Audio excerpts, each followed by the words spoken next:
और काटाबो भीतर में जाके जाना थे सही हो एरियल बातें पर बड़ा हमार माता मन हमार कार्यक्रम ला बहुत शांतिपूर्वक देखा थे एवं बोला बहुत खुशी के बाद अरे कड़े झंझा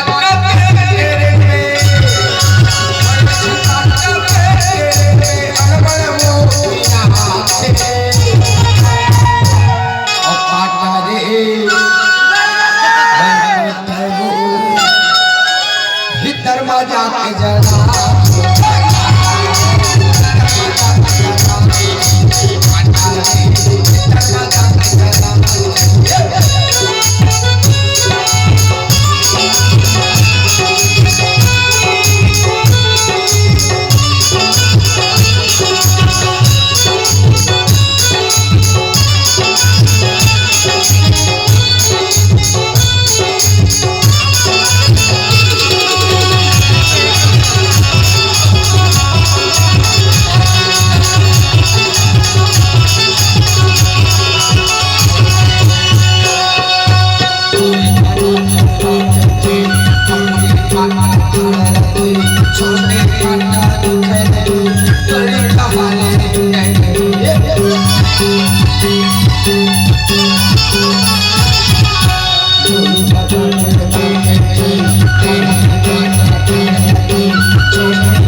भीतर में जाके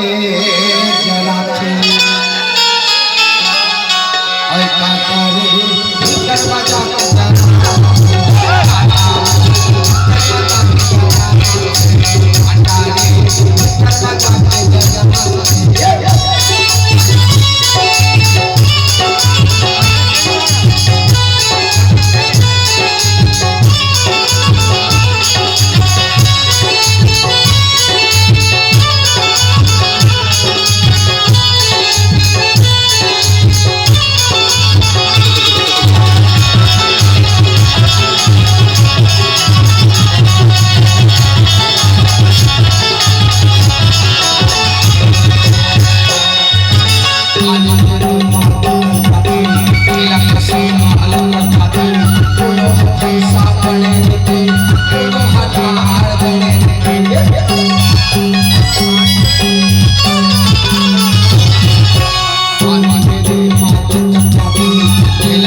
भीतर में जाके